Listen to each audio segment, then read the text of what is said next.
ନବରଙ୍ଗପୁର 13/1/2025 ଆଜି ନବରଙ୍ଗପୁର ଜିଲ୍ଲା ସଦର ମହକୁମା ପୋଲିସ ପଡ଼ିଆଠାରେ ମହା ସମାରୋହରେ ପୁଷ୍ପୁନେଇ ପରବ ପାଳନ ହୋଇଯାଇଛି। ପ୍ରାଚୀନ ଇତିହାସରେ ପୁଷ୍ପୁନେଇ ପରବରେ ସମଗ୍ର ଉତ୍କଳରେ ଖ୍ୟାତି ଅର୍ଜନ କରିଥିଲା। ଏହି ପ୍ରାଚୀନ ଅଞ୍ଚଳ କନ୍ଧ, ପରଜା, ସୌରା, ଭତ୍ରା ପ୍ରଭୃତି ଜନଜାତିକୁ ନେଇ ପୁଷ୍ପୁନେଇ ଆରମ୍ଭ ହୋଇଥିଲା। ପରବର୍ତ୍ତୀ ସମୟରେ ସାଧାରଣ ବର୍ଗଙ୍କ ସାମାଜିକ ଜୀବନରେ ଏହାର ପ୍ରଭାବ ଓ ପରମ୍ପରା ଜାଗୃତି ହୋଇଥିଲା। ଚଳିତ ବର୍ଷ ପୁଷ୍ପୁନେଇ 2025 ନବରଙ୍ଗପୁରଠାରେ ପ୍ରଥମ ଥର ପାଇଁ ଆୟୋଜିତ କରାଯାଉଛି।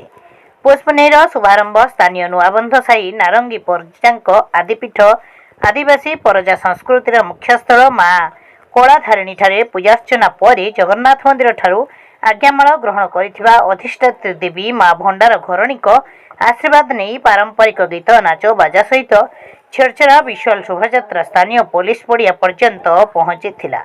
ପୁଷ୍ପୁନେଇ ଆବାହକ ମୁନା ତ୍ରିପାଠୀ, ନରସିଂହ ତ୍ରିପାଠୀଙ୍କ ପୌରୋହିତ୍ୟରେ ଆରମ୍ଭ କରାଯାଇଥିଲା।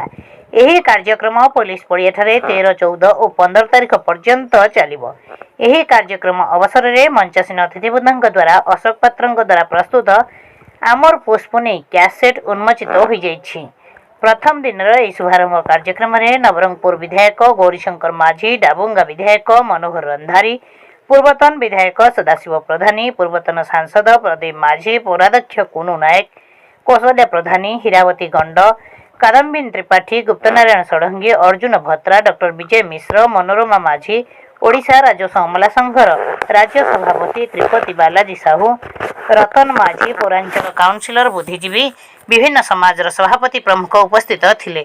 ଏହି କାର୍ଯ୍ୟକ୍ରମରେ ଆଦିବାସୀ ସଂସ୍କୃତିର କଳା ପ୍ରଦର୍ଶନରେ ଜନସାଧାରଣ ଭରପୁର ଆନନ୍ଦ ଲାଭ କରିଥିଲେ। ନବରଙ୍ଗପୁରରୁ ଗୌରୀଶଙ୍କର ବେବର୍ତାଙ୍କ ରିପୋର୍ଟ, ସାବରୀ ଏକ୍ସପ୍ରେସ।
ఎందుకు